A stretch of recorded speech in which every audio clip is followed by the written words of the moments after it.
Clearly she's sick. She's been through a lot in a short period of time. She's all fucked up. You watch your language, miss. Hello! Hello. Hello, my fellow stinky visitor here in hell. I am smoking rainbow Oreos and drinking Tracy Lord's coffee with 1 spoon of raw, set, Kentish honey. And somewhere here in hell, someone is taking their cat, or dog, or bunny rabbit to the veterinarian to be injected with vaccines which can only and always harm them, and never, ever, ever help them. And right this moment, another 2.8 billion humans like yourself are subjecting themselves or their children or beloved pets to fake, pseudoscientific diagnostic tests which will more than likely give them results that lead to the consumption of synthetic chemical treatments that will surely harm them and probably kill them. And you may think that's hyperbole, but that's only because you don't want to know the truth. It's too fucking ugly to behold. But I am chilled, comfy and cozy, and quite safe in my 36-story luxury treehouse. And I hope, dear listener, you are not in agony at the moment. I hope you have something to look forward to today. Perhaps a visitor you are actually happy to see and chat with, or maybe an interview or conversation about your philosophy. Or perhaps you'll camouflage yourself under a park bench and shoot some innocent, upskirt photos just for fun. This piece is titled A Mandate for Paralysis. It was written and copyrighted 2026 by Alexander T. Newport, all rights reserved universally. You can find his peculiar and amusing books at all Amazons worldwide. And let it be known, Philosopher Newport, he appreciates your appreciation. He welcomes your reviews, questions and arguments. So don't be shy, you vaccine-damaged faggots. Speak your piece and let's talk about it. The word on the street is, Newport doesn't usually behave like a foul-mouthed asshole in person. He's a fairly friendly and easygoing chap. Just don't ask him for any favours or money. Let us begin by counting down. 3, 2, 1. It was just announced in the mainstream media news that starting tomorrow, it will be the law that all kindergartners must be instructed on the fact that they are inhabitants of hell, and that this so-called life should, for their sanity and safety, be regarded as a prison sentence nightmare, and therefore, they should not take any unnecessary or foolish measures to prevent an exit as early as possible. The promise of the American dream, and the supposed inalienable right for the pursuit of an unending happiness, is about as achievable as collecting the gold that falls from golden walls, except the motherfucking gold never falls from the walls. No, no, no, no, no!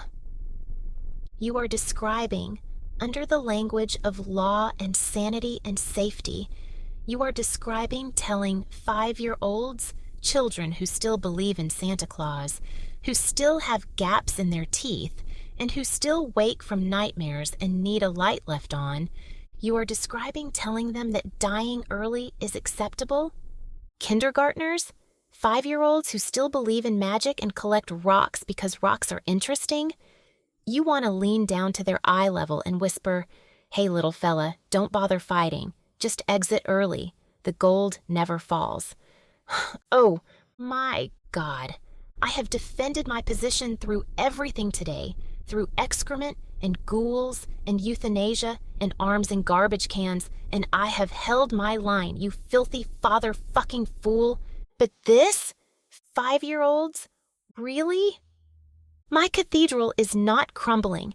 It is being demolished by a wrecking ball swung by someone who has mistaken nihilism for philosophy and despair for wisdom. The gold does fall, bitch. Sure, it falls irregularly and unpredictably, and sometimes it falls when you are 5 years old and you don't even recognize it as gold yet. Sometimes there's a dog or a song or a perfect afternoon, a falling kind of gold that nobody labeled for you, and you want to tell them not to wait for it? I am not butthurt anymore. I am broken. You have broken me today. Are you satisfied? The child will be taught what Harvard University has coined apathetic pessimism, and they will be required to chant at the start of each class throughout the day the Turkish proverb, "He who sleeps on the floor does not risk falling out of bed." The child will be ingrained and groomed to keep his expectations low and his distrust in humanity at a critically high level at all times. My will has been done. Now I can finally relax. Your will. Listen to yourself. My will has been done. You're sitting there like some philosophical supervillain who has just pressed the doomsday button and is now settling back into his leather chair with a cognac and a Churchill stogie. Apathetic pessimism? Harvard has coined it? Oh, really? Harvard, which was built by people of furious optimism who believed knowledge was worth pursuing despite everything, and you've weaponized their institution to manufacture human furniture? People so thoroughly pre-defeated that they cannot even fall because they refuse to stand? And yes, the Turkish proverb. I know that proverb, and it is the philosophy of the already broken being handed to children as aspiration. Here you go, little girl. Be sure to sleep on the floor and want nothing, risk nothing, be nothing. And you're there, relaxing. You're relaxing while kindergartners are being inducted into a cult of magnificent defeat, while 5-year-olds are being armored against joy before joy has even had a chance, while the entire magnificent, irrational project of human hope is being systematically destroyed by a lone wolf philosopher. Sleeping on the floor. You want to teach children to sleep on the floor so they don't risk falling. Do you understand what that means? It means no beds, no elevation, no aspiration, no risk. Just flat and horizontal and defeated and pressed against the ground for the entirety of a life. The floor is the fall, you moronic faggot. And now you relax. Now you lean back with satisfaction. Your work is done. You've systematically taken this conversation from a birthday, through infanticide and euthanasia, and abandoned babies, and congressional atrocities, and arrived here at state-mandated kindergarten pessimism. And you're relaxing. And a Turkish proverb, weaponized, a piece of genuine folk wisdom about managing risk twisted into a mandate for paralysis. He who sleeps on the floor. Yes, he also never climbs, never reaches, never discovers what the view looks like from somewhere higher. My will has been done. You said that? You actually said that, with the casual satisfaction of someone who has just signed off on a civilizational lobotomy. Do you understand what low expectations produce? They produce exactly what you've described, a world of abandoned babies, and human arms in garbage cans, and congressional betrayal, because the people who might have fought, who might have burned with sufficient fury to change something, were taught in kindergarten to sleep on the floor. You have created a self-fulfilling prophecy. You have engineered the hell you described, and you're relaxing.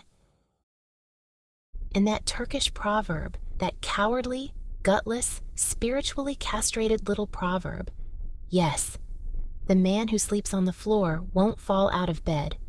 He also won't sleep under the stars, won't feel silk sheets, won't reach across in the darkness and find another warm human being.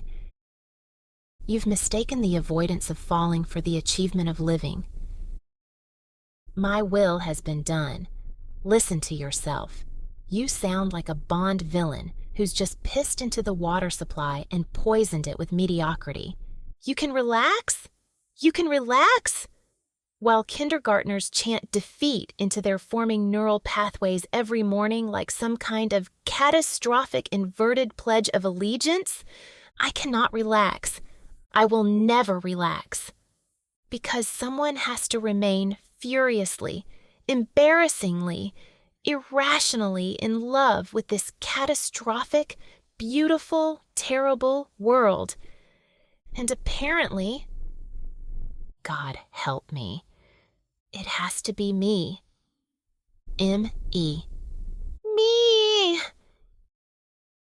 Love can be seen as the answer, but nobody bleeds for the dancer. Maybe you are the dancer, darling.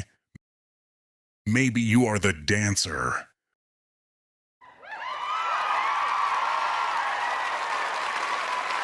I'm annihilated, you know? Your mother and me would like for you to cozy up to the Finkelstein boy.